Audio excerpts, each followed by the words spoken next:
tengo sed de ti.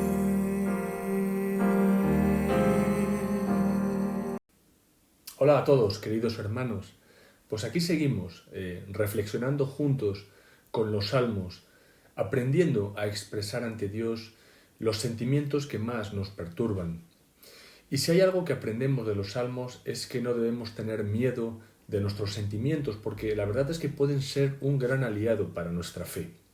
Hoy vamos a seguir exprimiendo el Salmo 55 para hablar de sentimientos de rabia y hostilidad. Leemos en el Salmo 55 a partir del versículo 9. Destrúyelos, oh Señor, confunde la lengua de ellos, porque he visto violencia y rencilla en la ciudad.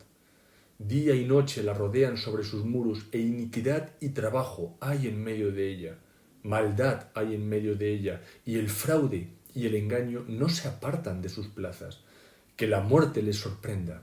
Desciendan vivos al Seol, porque hay maldades en sus moradas en medio de ellos. Hay muchos ejemplos de versículos como estos en los Salmos, gritos clamando venganza. Para muchas personas representan un problema. Me refiero al hecho de que en la Biblia se expresen sentimientos así. Bueno, dicen que esa clase de deseos de venganza no tienen que ver con lo que dice la Biblia acerca de amarnos los unos a los otros y perdonar a nuestros enemigos. Bueno, en respuesta a eso, creo que podemos aprender algunas lecciones importantes respecto a esto en este salmo. Primero, lo que podemos ver es que David estaba pidiendo que esos individuos fuesen juzgados, no tanto porque eran sus enemigos, sino porque son enemigos de Dios.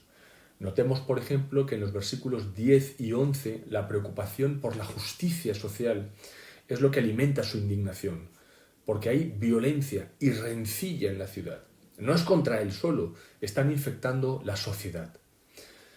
Porque he visto violencia y rencilla en la ciudad, dice el versículo 9. Y el 10, día y noche la rodean sobre sus muros, e iniquidad y trabajo hay en medio de ella. Maldad hay en medio de ella, versículo 11. Y el fraude y el engaño no se apartan de sus plazas. Está claro que esta conspiración que se estaba gestando contra David tenía un efecto desmoralizador sobre toda la comunidad. Había actos de terrorismo, intimidación y corrupción, y todo esto estaba minando los fundamentos de la ley y el orden. Yo creo que lo mismo debería ocurrirnos a nosotros. La idea de que la ira es necesariamente una emoción pecaminosa es un error. Al contrario, hay ocasiones en que el pecado es precisamente no enojarse. Deberíamos enojarnos por la crueldad, por la injusticia y por la explotación. No creo que sea ninguna virtud ser conformista, ser apático o indiferente ante según qué cosas. Solo tenemos que recordar cómo trató Jesús a los cambistas del templo para tenerlo claro. La cuestión fundamental que David tenía en mente era la justicia, no tanto el enfrentamiento personal contra él, la inseguridad que le provocaba todo esto. Bien, en segundo lugar, debemos notar que David en realidad solo le está pidiendo a Dios que actúe de una forma que sea consecuente con la manera en que Dios mismo ha juzgado el pecado a lo largo de la historia. De hecho, este salmo alude a dos ocasiones o dos incidentes que habían tenido lugar anteriormente en el Antiguo Testamento. El primero, en el versículo 9, dice: «Destrúyelos, oh Señor, confunde la lengua de ellos». Esto es una clara referencia a la Torre de Babel y al juicio que Dios trajo sobre aquella gente. Allí Dios frustró la peligrosa ambición de los hombres impíos, levantando barreras de comunicación entre ellos, haciendo que no se pudieran comprender los unos a los otros. Y lo que dice David es: lo hiciste una vez, Dios mío, pues hazlo de nuevo, porque puedo ver la misma clase de maldad obrando en mi sociedad, la misma amenaza de Babel. Y después en el versículo 15 añade: que la muerte les sorprenda, desciendan vivos al Seol. Esto es una referencia al juicio de Coré, que aparece en el libro de Números. Recordad, Coré se rebeló contra Moisés y fue tragado literalmente por una especie de grieta que había en la tierra como castigo. Y David está diciendo lo mismo: lo hiciste una vez, Dios mío, hazlo de nuevo, porque esta es la misma clase de rebelión contra las autoridades que tú castigaste en el pasado. A lo largo de la historia, Dios ha actuado en repetidas ocasiones juzgando la injusticia de los hombres. Una y otra vez se había demostrado que lo que dice David en el versículo 23 era verdad. Mas tú, oh Dios, harás descender a aquellos al pozo de perdición. Los hombres sanguinarios y engañadores no llegarán a la mitad de sus días.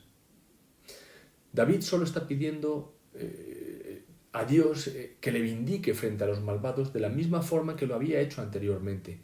No debemos confundir el amor a nuestros enemigos con el sentimentalismo hacia la maldad moral y la realidad del juicio divino. Dios juzga. El mismo Jesús dijo, como un eco de las palabras de David, que aquellos que vivían de la espada, pues a espada morirían. Esa es la naturaleza del universo moral que Dios ha creado. Mañana analizaremos más en detalle la ira y la hostilidad que David sentía y veremos cómo su dolor tenía mucho que ver con la traición de algunos a los que David consideraba íntimos, incluso un familiar cercano. Eso es lo que más duele, ¿verdad? La traición de tus íntimos. Lo importante es que veamos cómo la oración le permitió a David manejar la ira y verter toda su hostilidad delante de Dios. Mañana seguimos. Que el Señor os bendiga.